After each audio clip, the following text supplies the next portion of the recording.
When I was 9 years old, my mom came to me and said, "That's it, I'm done, we're leaving." And what she meant was we were leaving my father. He was and is a very sweet man, but at the time, an alcoholic. She was told and therefore believed that she was lucky. Everyone dealt with alcoholism, except all sides of my family were very, very poor, except us. So she convinced herself that she should just be grateful. She just flipped from one day being in the dark side of gratitude and she went to the light side. And when she told me that, I didn't cry and I get upset.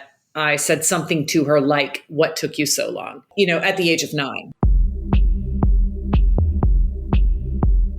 Welcome to the podcast, where we introduce you to incredible humans who share their journeys with the mission to inspire you to harness your own inner tenacity to drive your life and career forward. And now, your host, Adam Posner.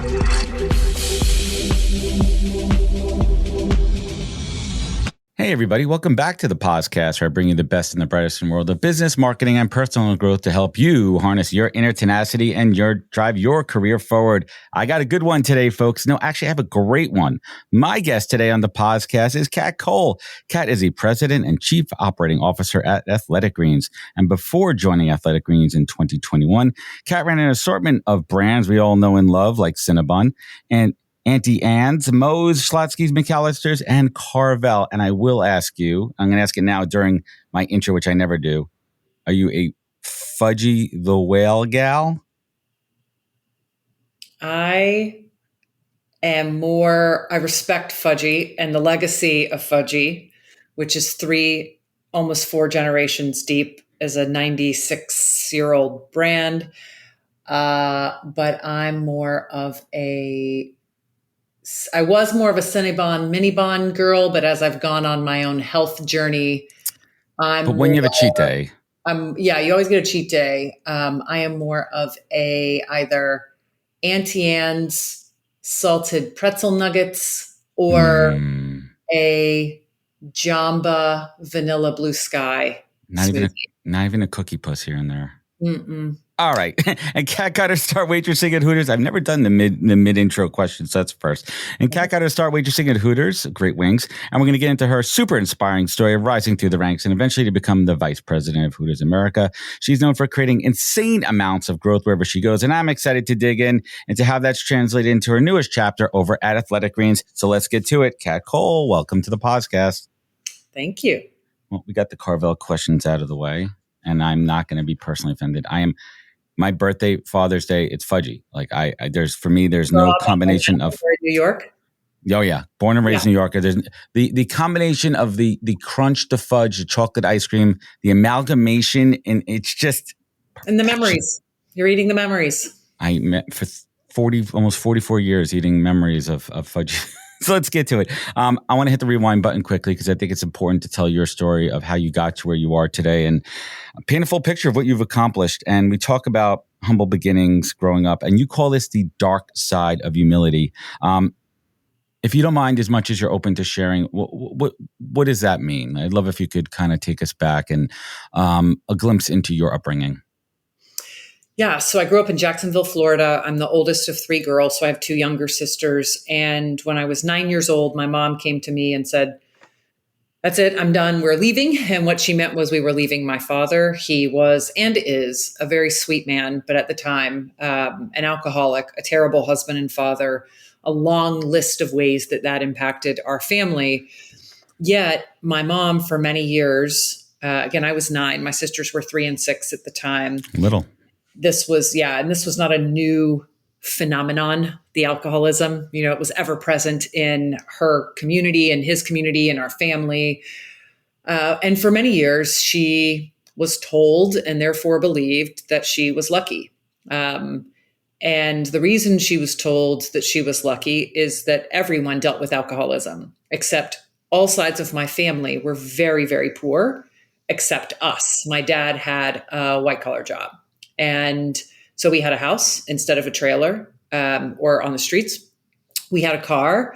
I even had a playhouse in the backyard. And as you can imagine, to all sides of the family, that looked like Richie Rich. Luxury. And so, their point of view, my aunts, my cousins, my grandmas, said to my mom, we all have to deal with the bad side. At least you get the nice stuff. And so she convinced herself that she should just be grateful. She should be grateful for what she had. She should be thankful that it wasn't worse. And the reality is, it could have been worse in many ways. But she just flipped from one day being in the dark side of gratitude, which is convincing yourself you should be grateful, to the tune of convincing yourself you don't deserve better. And she went to the light side. And while I'm grateful that things aren't worse, it doesn't mean that I don't have the right, or in some cases, the responsibility to make them better. And she became dissatisfied enough, determined enough, even though she didn't have the answers, to decide to leave. Again, all sides of family were very poor, so there was nowhere to go. And so she had to figure it out on her own. She had a very low wage paying hourly job at the time. And so the headline there is, there was no external safety net. There was no external financial resource. And we left. And when she told me that, I didn't cry and I get upset. I said something to her like, what took you so long? At the age of 9. I'm only laughing because I read that I read that in your biography. I'm like, to have that kind of mindset at 9 years old. Right. I think though there's probably kids even younger than me that have even more clarity when you're around it and you're in it. And her fear was, I'm taking my kids away from their father and I'm removing us from our financial security. But the reality is, at least at that point, we didn't really have a father to be taken away from. It wasn't missing anything. Yeah. In her mind, the concerns were real and valid, but my reaction was affirmation that she knew the right thing to do all along. We left. She fed us on a food budget of $10 a week for 3 years. She worked 3 jobs, like on and on and on. We figured it out. But that is the source of the concept of the dark side of gratitude. I certainly appreciate you sharing that openness and vulnerability. Were there moments in there when you look back out at now, Kat, where you're like, the resilience, resourcefulness, that's all from mom? Yeah. I got that shit when I was young. That was embedded into your DNA and into your soul. Was there ever a need to have a strong male figure in your life? Were there friends, uncles, aunts around, uncles? Were there anybody did you feel like there was a need for that? Even balance? My dad, for all his faults, had some beautiful characteristics as a male that are in me that I still resonate with today. He was very carefree, incredibly loving and social, even more so when he was drunk. And so there were some really beautiful elements. I would say the other male figures on my dad's side were as bad or worse. He was a little bit of the shining light in a way. Happy drunk. And yeah. And so, but there were others, especially as I started working, and leaders, although most of the bosses or managers I had when I was young were women. Interestingly, I started in retail. A majority of those leaders at the time, were female. I worked at Hooters. Many of the managers are female because they work their way up from being a Hooters girl. So I actually only had a handful of male bosses my entire career. But yeah, tons of, just incredible people I would meet, mentors. Actually, I met a lot of incredible male mentors in my nonprofit work with the Georgia Restaurant Association, the National Restaurant Association. Even in the Women's Food Service Forum, I met some of the most incredible male leaders who were advocates. They were a minority of the community. Allies. The fact that they were there, is a testament to how instrumental they were in the development of many people's careers and women's careers. So yeah, I had a ton, but most of my life, my force was from lots of different types of female leaders. So let's talk about those early careers, and especially for anybody out there who's in retail or food service and they may not have a formal education, they may not have a college education. I mean, you started as a waitress, you worked your way up, and from what I read, you were hands-on. You would step in when the line cooks were out, the bartender wasn't there. Did that just come naturally to just be like a go-getter? I'm going to step in, I'm going to take care of shit. Yeah. Upon reflection, because the story played out so interestingly and I get asked questions. So it's afforded me the opportunity to reflect quite a bit. And upon reflection, there were three, whatever you want to call them, mindsets or characteristics at play Please share. that led to the jumping in. One is I genuinely wanted to be helpful. I'm a helper. Like someone needs help. Cup filler, as my daughter would like to say, cup filler. I'm there. You need help. I'm there. Doesn't matter the job, doesn't matter the place. And so that's driver number one, likely. Number two is I am super curious to see if I can figure things out. So especially if I am helping someone and it's something I've never done.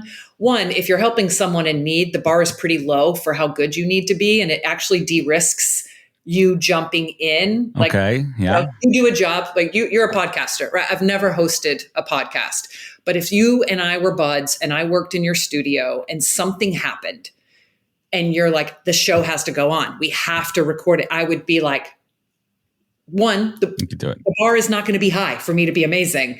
You're just going to be happy that someone carries it on. Anytime you want to take over, Kat, the show is yours, please. Anytime you want to guest host. Yeah. I leave it to the pros.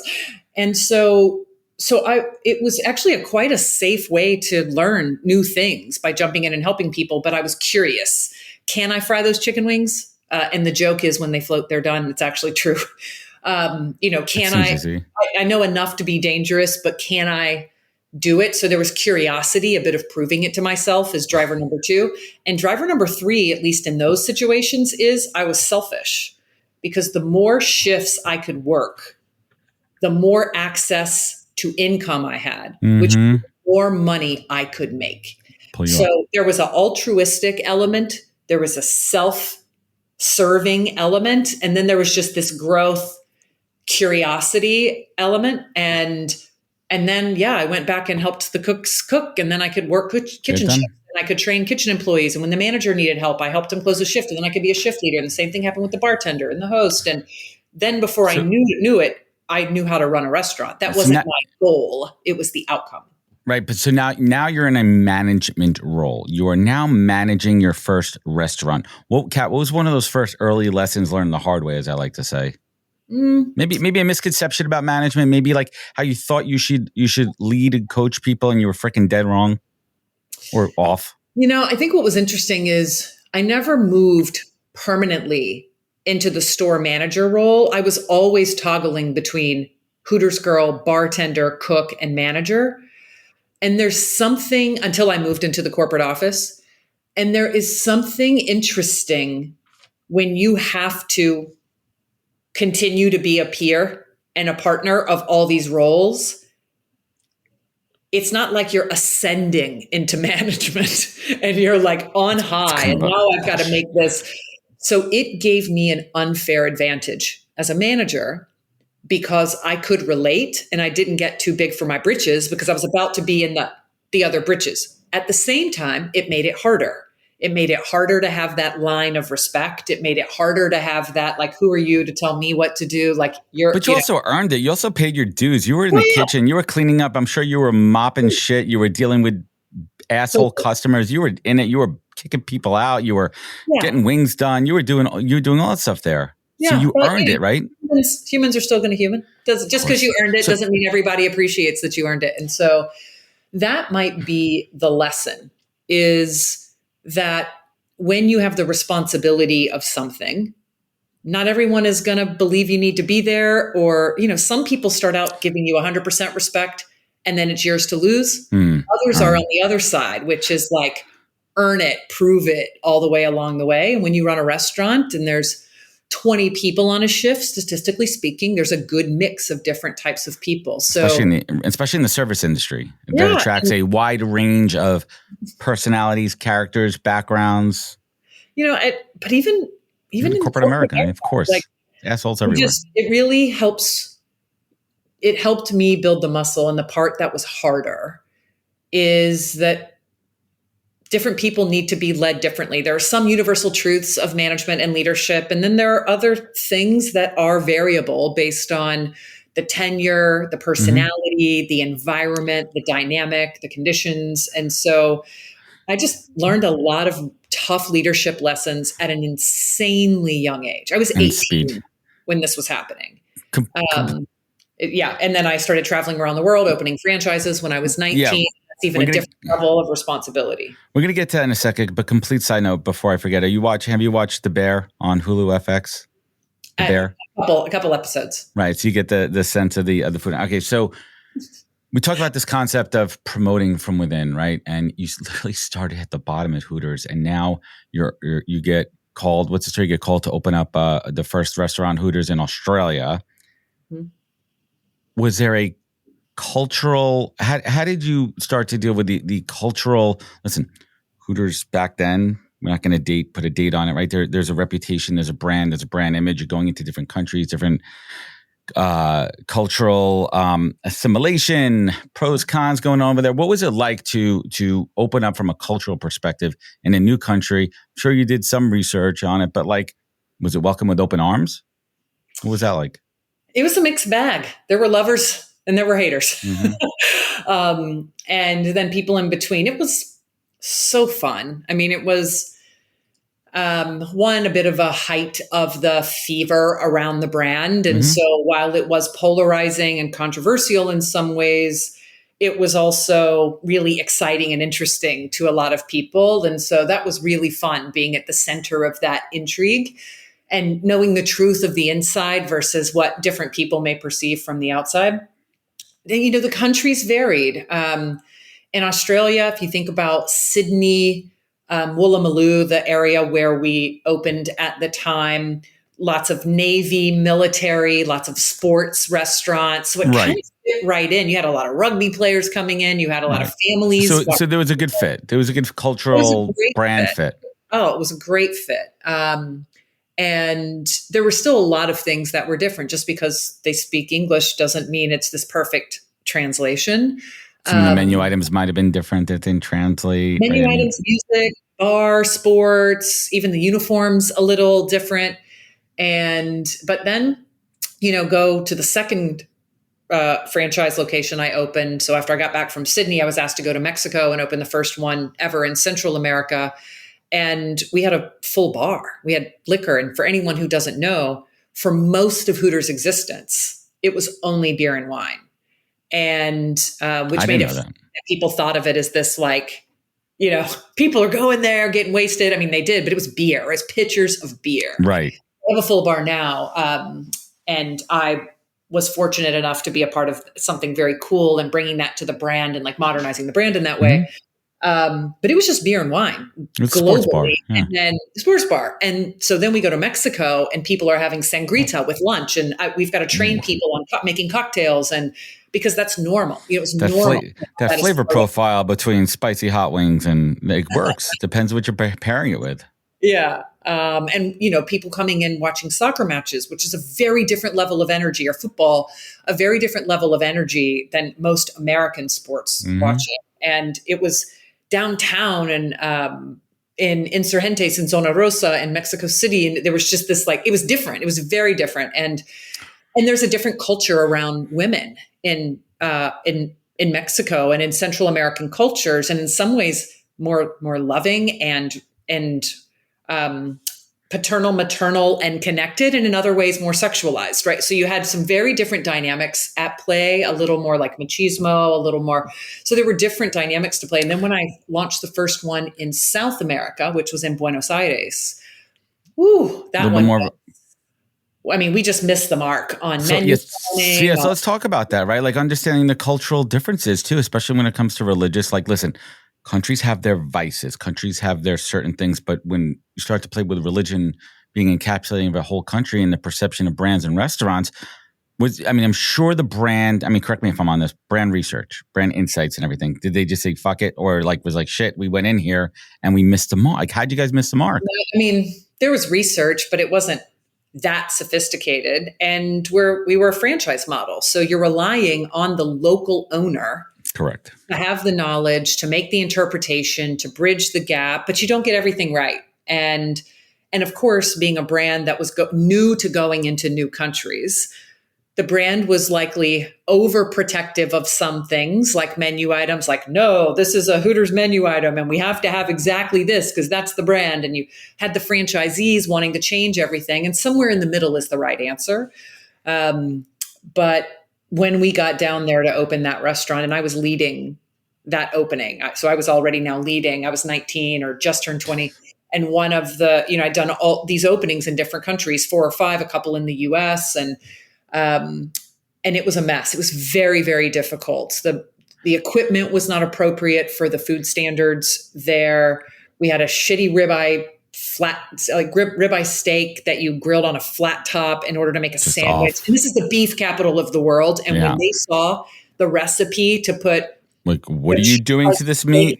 Flat top, not over fire. What are you doing to this meat? Sacrilegious. Yeah, not only throw in the towel. not only what are you doing to this meat, but this isn't meat, right? Like, this is the beef capital of the world. And so real time, we had to figure out, like, we need to get in a flame broiler. We need to improve the steak selection and making changes. And I was drawing new plate setups and faxing it to the corporate office to get them to approve, and trying to call, and then just being a maverick with the franchisee and changing stuff, and then hoping I wasn't going to get fired when somebody showed up to the store. And it was wild. It was so much fun. It was incredible learning, and it was very hard. I was in tears every night just from exhaustion, just the stress of the changes, I can't imagine. Pivoting, but it was also magical. Hey everybody, I want to talk about a product and platform that I absolutely love, and our latest sponsor, Interseller, the prospecting and outreach platform of choice for recruiters and sellers. Whether you're doubling down on business development or recruiting talent, Interseller does all the heavy lifting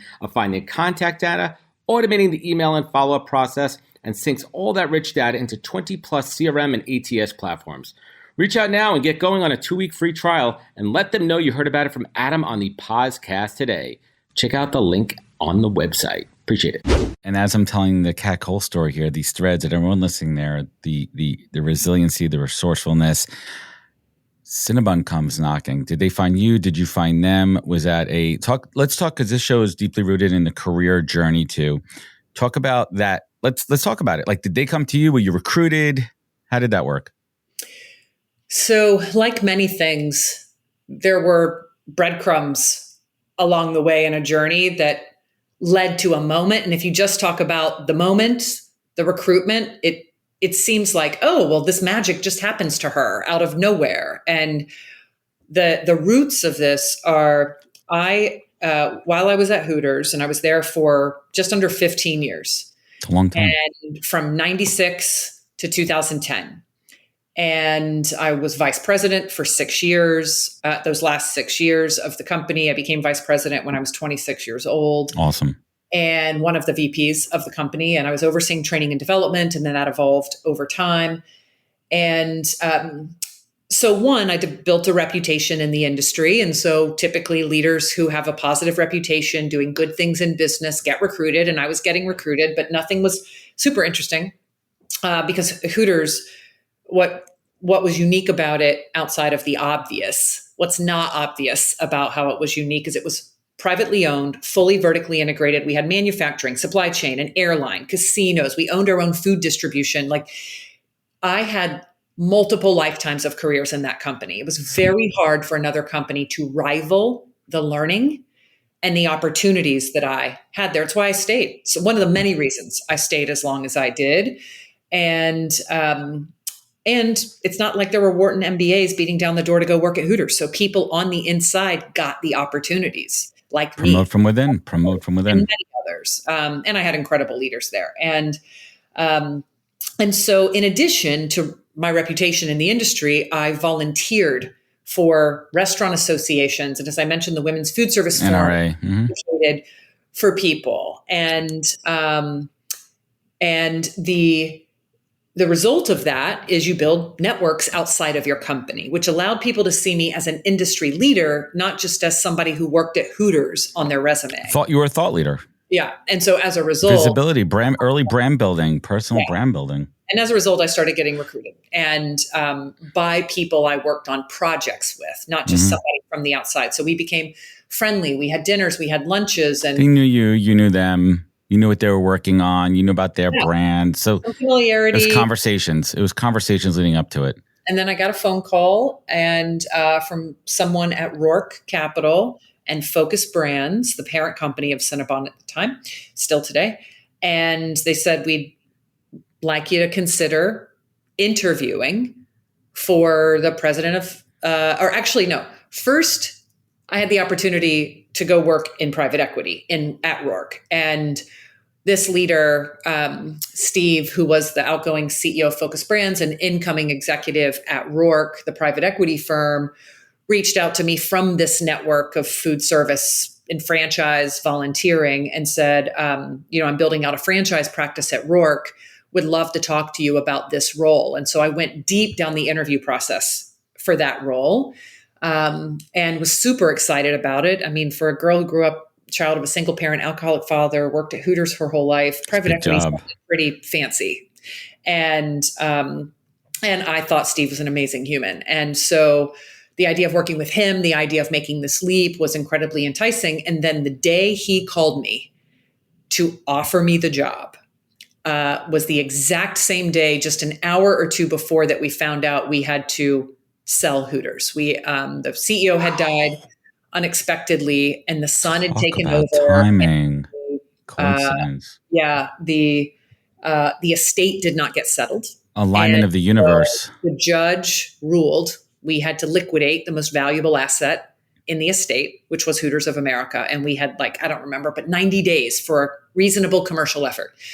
And so we had to sell the company. And I said to Steve when he called, I'm like, I think this sucks and I can't believe I'm saying it. And there's no good time to leave, but this is a terrible time to leave. And I can't do that. Oh my God. The company. And loyalty. I am so bummed. But you do the right thing for the right reasons and it pays back in dividends. And to your point, over time, I didn't realize it at the time, but certainly it sent the message that if I'm in a company and I have an owner's mindset, I'm not going to leave them in a lurch in their time of need. And I stayed. And several months later, he called back and said, look, I know you can't come now for this role, but we're on a flexible timeline, but we're going to be interviewing for a president of Cinnabon in the portfolio. I think you should interview for it.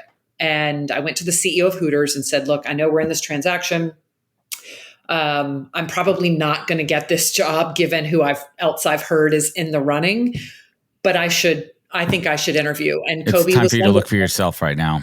Yeah. And Kobe was fantastic. The son, the CEO of Hooters, he's like, but you've given them your all, Kat. You've given them your all, right? Like you've given it, you got them to you stayed when you were liquidating. It's all right, now it's time to look out for number one. And hopefully they respected that and they did. And they got you where you got. He was amazing. He's like, look, I don't want to tell anyone because this is still a delicate time in the company.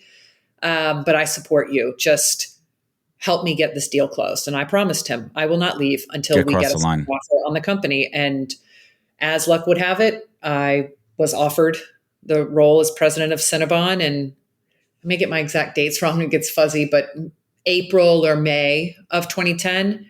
And I did not start until October of 2010. They held the job for me 6 months in order for me to honor that commitment. So you could close up shop there. So there's a question that's just been, for years I've been thinking about this one. When I go into the mall, are they releasing the smells of Cinnabon and Auntie Anne's? Are they blowing it with fans to drive the traffic to? I've never smoked crack in my life, and I think that's the closest thing to I'm ever going to smoke crack in my life. Is going, sorry, I don't mean to make a drug reference, but it's this smell is just every fiber of my body feels those two unique smells. Yeah, aligned with the brands. It's powerful. The aroma is coming from the fact that in both brands, the ovens are out front. So think about when you open up an oven in your house and you're baking cookies, right? You smell it, and that's just one time opening it. Think about if you're just all day baking fresh. That's what the aroma is from. There are vents, of course, but we don't have to have hoods in those locations. It's not flame. Most of them. And so that is pretty powerful. The olfactory senses, the connection between the nose and the brain, the memories of fresh baked grandma's house, like anything, is really, really overwhelming. And in Okay, fact, so dealer's choice. You could only eat one for the rest of your life. Is it the bun or the pretzel? I mean, Sophie's choice right I here. mean, as someone who built these two beloved brands for many years, I refuse to choose. I'm going to let you recuse yourself from this one here. So different company that you're going into, different culture, different everything. Was that hard for you to assimilate into a new culture? Like, was it hard for you to balance out, all right, I'm a leader. How much am I going to balance listening first versus taking action and kind of putting my signature and stamp on this new organization? I mean, I've learned, at least for me, I can't have a plan like that. It is relative to the needs of the company, the person, the moment, and fine tuning these four mindsets: humility, curiosity, courage, and confidence, and learning how to be self-aware and be aware of others, and then turn the volume up or down on those mindsets or characteristics. And so it's quite situational. There are times to shut up and listen, and there are times to ask others to do that. And there are times to be iterative, based on what you hear, and then making decisions and then learn more. And it's just like loops. But it's based on the situation. I didn't get in my head about it. I knew I was there to lead. The business was in a lot of trouble. Cinnabon, the business based in malls and airports, had just gone through the Great Recession and was still on the tail end of it. And there were real top line pressures and declining profitability and defaults. Serious business issues that needed to be addressed. I mean, the brand was beloved and the product was as disturbingly delicious and authentic as it was the day it was invented. But the business model was FUBAR. So, but you did that was needed. But you brought such innovation, like taking these ideas from tech, like hackathons and all these kind of outside the box. I mean, how is that received from a corporate level, and how is that received from a customer level? When you came outside the box here with like, hey, this shit's working with other places. Why not we give it a try here? I mean, most people loved it eventually. But the reality is all the innovative ideas came from somewhere or someone or something already sprouting in the company. There were very few seeds were planted. There were very few things that were like Kat's brilliant idea and no one was doing any version of it. And then I had to start at not even 0, but -1. Most things were an insight from an existing stakeholder that needed to be nurtured and fostered and accelerated and expanded and engaging people, everything from going into there were already grocery products. That wasn't my brilliant idea retail the first time, but I rallied people around it and figured out a way to build a truly multi-channel brand mindset across the divisions of the company and the franchisees and the stakeholders, and build an innovation and commercialization engine that made shit happen at scale. And we could be small and innovative and the brand advocates, but we also built a team that knew how to work with the giants of the world. To move quick. But it wasn't just those channel innovations. There were things we did in the franchise business, from third-party delivery to technology to digital menu boards to smaller portions. I mean, it all came from seeing inspiration somewhere and then saying, wow, is that relevant to us? If it is relevant, is it relevant now? If it's relevant now, is it something the business and the customer can value, handle, and appreciate? And then, where does it sit in the priorities of the operational plan? And then remembering that a business can only change at the speed that customers and employees can believe, and that the business can handle. And handle means financially handle, operationally execute. And so I wanted to go way faster. I was about to say, how do you control the throttle as a leader? Like, how do you watch? You're watching the engine. You're hitting the red. It's going in the red, but you want to push your team, but not too much. Like that's one of the hardest parts about leadership, is how hard to push your team moving things forward without burning them out and without crossing the line. My philosophy was the wheels should shake, not can shake, should shake, but they should not come off. Right? The wheels should shake, but they should not come off. If we're a car, and we're all in this car and we're pushing it, and we're going fast and we're going over uncharted territory, the wheels should shake. That means we're going somewhere new, somewhere unpaved. We're going, but they should not come off, right? We shouldn't be like this. I like this analogy, Kat. And so that means ultimately the mindset of the leader, at least for me, is about execution. Ideas are a dime a dozen. It's execution. And you have ideas all day long, but if you're not making shit happen, you're not doing anything. And at the same time, people are capable of far more than they know. And so there is some sweet spot of pushing people beyond what they would do on their own accord and not doing it so much because everyone has a different speed and a different capability. And when you're managing larger organizations, it's like layers and teams of people. So you've got to have a deep appreciation for how shit works. So there's a sweet spot there that you find the sweet spot. You can only navigate it if you stay close to the action. If you get too removed, you'll make errors to one extreme or the other. Too slow, too safe, too fast, too sloppy. This is the good stuff, people. Everyone listening out there. So I got to ask you about hiring, and I love to talk to senior leaders, experienced leaders like yourself. At this stage, when you're interviewing somebody, we're going to assume that they have the skill sets that they need for that role. So you're talking to them about character, personality, values. What are some of Kat Cole's kind of secret go-to questions and your kind of mindset and process to suss out someone is pretty relatively quickly? Like maybe you have one call, maybe you have two calls, depending on the level. But how do you get there from a decision point? I don't necessarily have like secret questions, but it depends on where someone is in the interview process. You know, typically I'm now in my role, I'm one of the last legs. So the question I used to ask when I was an earlier part of an interview panel or a more junior hiring manager are very, very different than the questions I ask now. So what are you asking now? Now I focus more on culture. And so I'm assuming if they've gotten to me that they can do the job, the technical test. Right. And I'll still ask my own questions, of course, on that. I don't abdicate that responsibility to others, but the percentage of the time where I focus my energy is on culture, cultural elements. How have they handled adversity?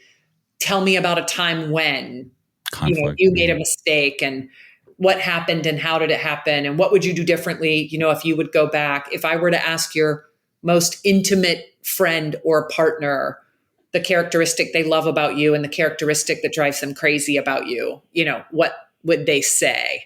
And then one thing that I find quite interesting is when someone gets to me, I'm also typically at the point of selling and telling as well, right? Like I tell people. The employer is also selling on the candidate. Let's remember that. The interview is a two-way street, people. Yep. And so if they get to me and if they're interviewing with me, they're likely some version of a leader or senior role.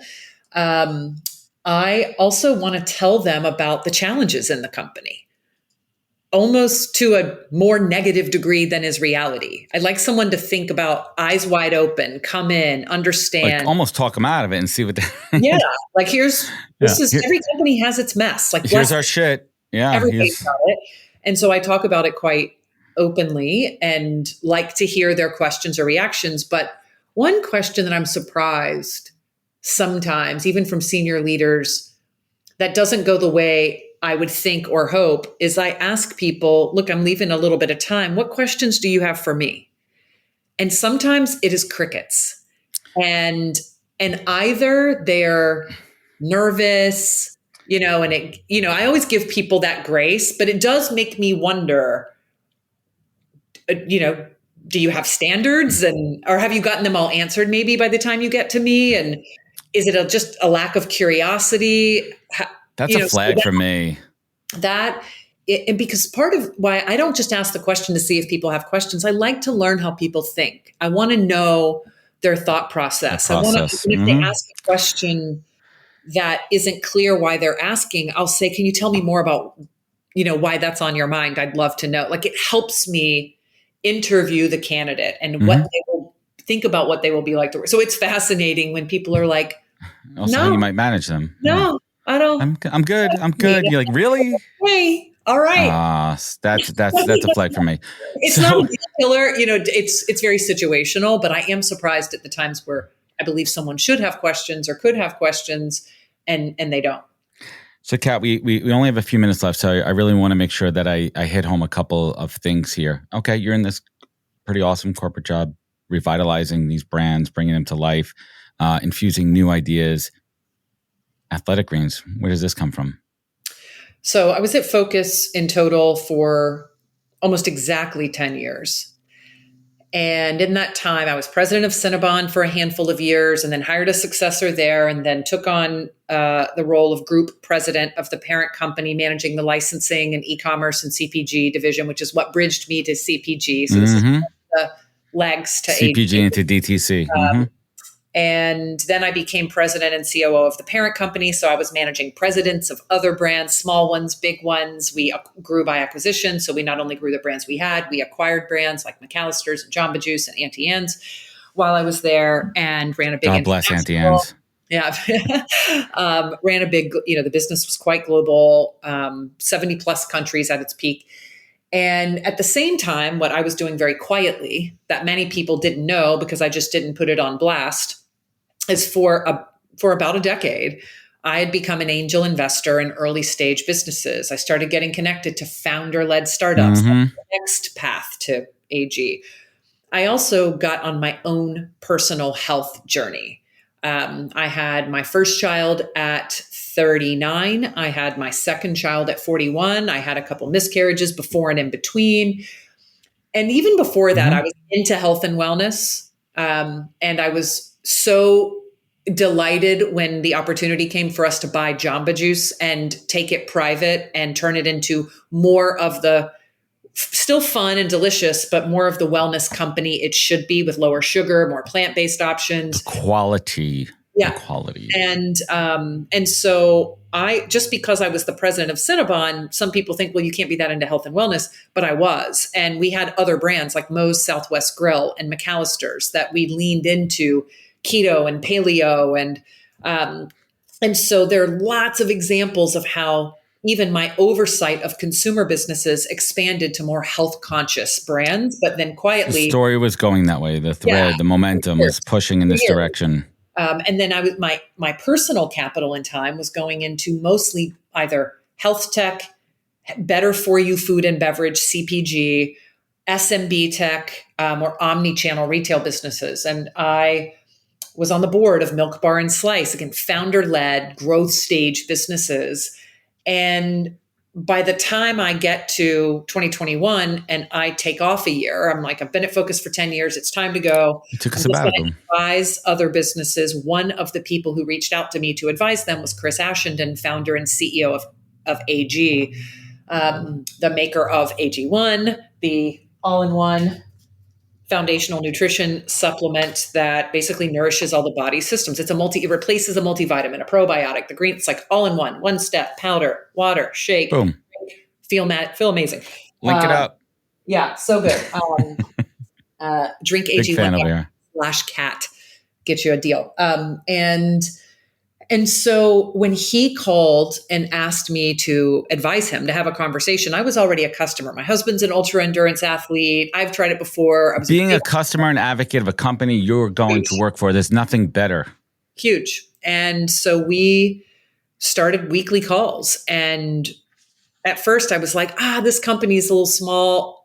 For me, I'm so happy to advise it. And then I realized, one, it's bigger than I thought. We're just very secretive about our numbers. So most people don't know how big the business is. And the people, like working with Chris, he's so humble, yet so mission driven. And it quickly changed from, why would I jump from these $1 billion brands to something small to, I'd be crazy not to be all in on this business with a product that I love, with people that inspire me, with a mission that is aligned with mine. I want to live long and strong. I'm one of these people that is all into longevity and want to do everything I can, but I'm also a busy mom of 2 kids now under 6 and a company that provides a really healthy, crazy high quality and simple solution is changing lives. It's changing lives. And Changing lives. this is my way to change the world, very literally. And so when he said, come on board and help me build this, took me a couple months.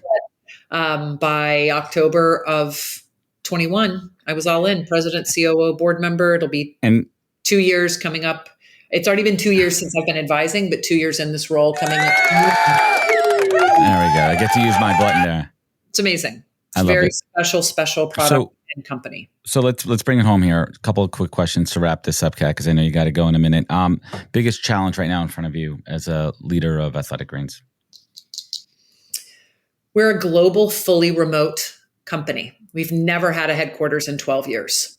And so maintaining our incredible growth in customers and revenue and in people while building culture in a fully remote company, I like to say I wouldn't do it any other way. Like, this works for us. We know what we're doing, but we do pay a remote tax. And so what's that tax? Everything people would think, right? You're not in the same room. And so it does matter, right? So the threat out there and the thought is that like, remote 100% works all the time. That's not always true. There's nuances and there's things that are missing of that human connection.